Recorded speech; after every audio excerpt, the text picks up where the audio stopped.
Matthew Davis was born on September 12, 1956 in Anderson, Indiana.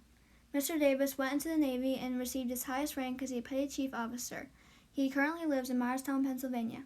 Mr. Davis's parents are Roy Davis and Helen Anna Aller. His dad was also in the Navy for 8 years, and when he got out, he then worked for General Motors for 63 years. His mom worked at a restaurant and eventually married his dad and raised kids.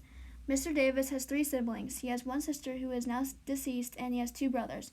His oldest brother's name is Mark Davis, and he lives in Indiana, and his youngest brother is Paul Davis, and he lives in Florida. Mr. Davis was the only son that went into the military. Before the time of entering the service, Mr. Davis held a job working in the fields, because where he lived was a farm country. He picked fruit and vegetables, field work, and baled hay. He attended Alexandria Monroe High School in Indiana and graduated in May of '75. He then joined the military November 11th.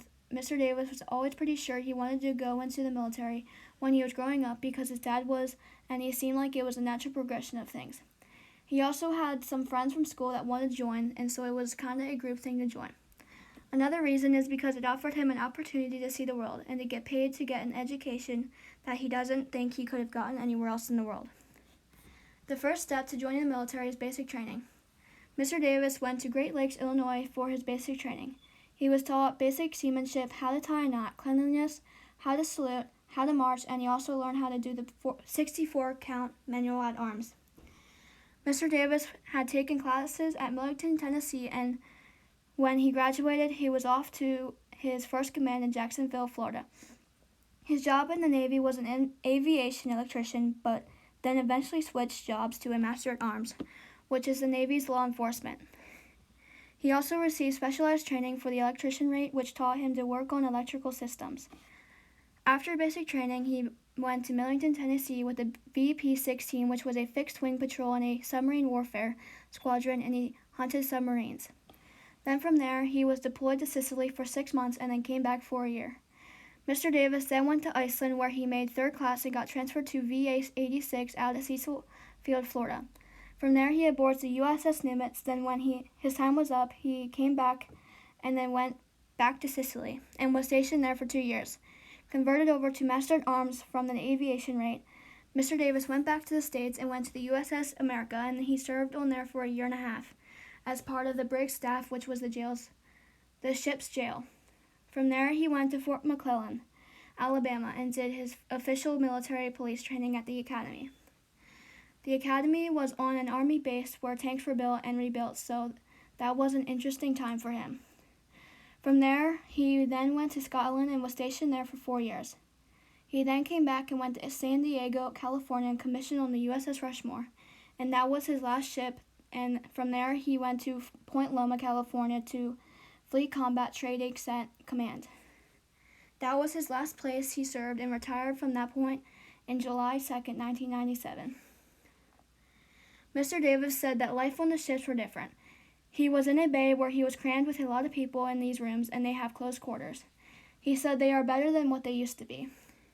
His dad used to tell him how when he was in, they had to put hammocks up and fold them and put them away to make room on the ships, and they were there to sleep, and that was it. Mr. Davis said that the sunrises and sunsets were gorgeous. They worked all day or all night, whatever their shifts were, and it's just whatever they made of it. When they were off duty, he said they would play basketball, football. They had a weight room that they would go to, jogged, and one time they lowered the stern gate on the back and they fished off the stern gate. Finally, as he retired in California of July 2nd, 1997, he didn't return home to Indiana. He stayed in California. Mr. Davis said he was very sad when it was ended. He missed the teaching of young sailors and giving them experiences similar to the ones he had, and teaching them the same things that were taught by the Master Chief, and letting them know there's things out there to better themselves. Mr. Davis said that he never really adjusted back to civilian life because of those years. Part of his job in law enforcement was to instill pride and discipline, good order and conduct, and he said retiring and coming out, it didn't really matter what he said because he wasn't talking to sailors anymore. So he had to be careful around other people and watch what he said. And to this day, he is still growing from those habits. In conclusion, Mr. Davis served our country as a sailor in the Navy. His job in the Navy helped America by serving 22 long years. He had an impact on younger sailors by teaching them what he had learned to help them from when they do what he did. Mr. Davis is a man who respects our country and will do anything to protect it.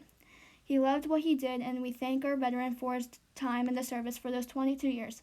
Thank you, Mr. Davis.